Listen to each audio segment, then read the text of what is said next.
Yes. We've actually met before, and when we did meet, I asked you what spell you would cast on anyone, and who would that be? And you said you'd go away and think about it and come back to me, and you never did. But now that I've cornered you, I'm going to ask you again. Oh, that's a very good question. You ask me that again at the end, and I'll tell you. Okay, one thing I was interested in is hanging out with all the cast and crew of Harry Potter.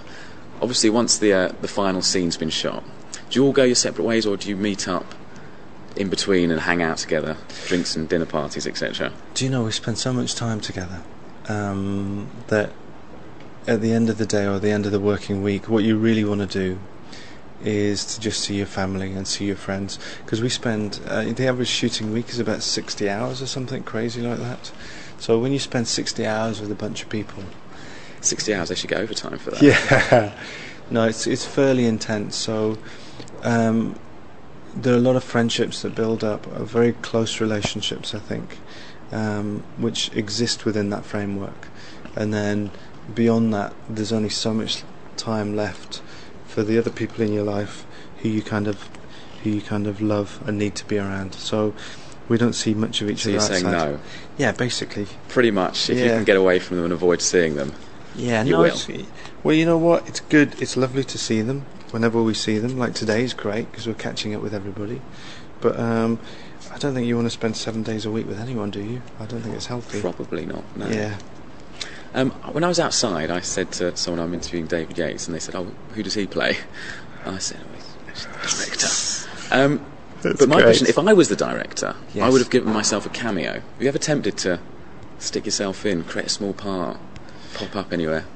Do you know, I've tried to avoid that as much as possible. And then on Order of the Phoenix, we were in a visual effects screening, because we have these visual effects screenings every day, and my two producers said, "Have a look at this," and they'd done this little surprise, and I'm up there on a painting somewhere. And somewhere in the Great Hall? No, it's actually on the marble staircase, and I hadn't done it, but they'd sort of done it as a little gift, because the film had gone so well, and they'd sort of offered it up, and it was, and actually they're in it as well. Actually, if you look in the third film, you can see David Barron, who's one of the producers. So if you look really closely, you can see you guys in the pictures. We've got lots of people. Alfonso Cuarón put his wife in one of the pictures in the third film. And you know, there are 1,000 things to look at in these movies, and that's part of the detail, basically. Okay, before we get back to your spell, which you're still thinking about, who's the coolest person you've met as a result of working on these films? I've met so many cool people, actually.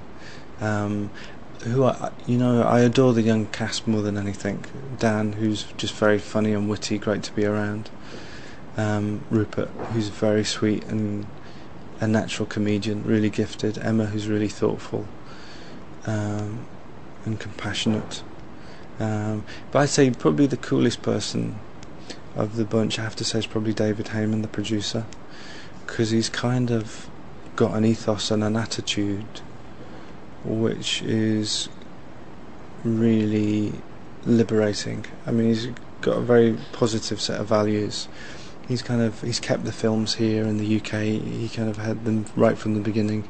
He's probably given more crew members more employment than any other single figure in British film history, just thinking on a week by week basis. I mean, and yet he's done it all with a very kind of, on the surface, feels like a very laid back sort of demeanour. He's very smart. He's very cool, actually. And he's a very decent human being. So he would probably get my vote as the coolest. So he'd get your vote? Yeah, he probably would. Okay, the spell. Come on, you've had 4 minutes now. Okay, my spell. If I could cast a spell, I would give myself a spell. That's fine. You can choose yourself. Can I do that? And so you'd cast a spell on yourself? No, I'd cast a spell on the whole press junket process, and that spell would just be to squash the press junket process right down. Instead of a week, or instead of even a day, just to get it all done in about 5 minutes. Well, so we've had about 5 minutes. Yeah, that's good. So that's a good way of ending this. So in answer to that, I'll say thank you very much. That's all right. We'll call that at the end. 5 minutes. Oh, cool! Done it worked. Dusted. See, the spell worked. See, the spell worked. Brilliant, man. Excellent. Thank you very much for welcome, talking to us today. No problem.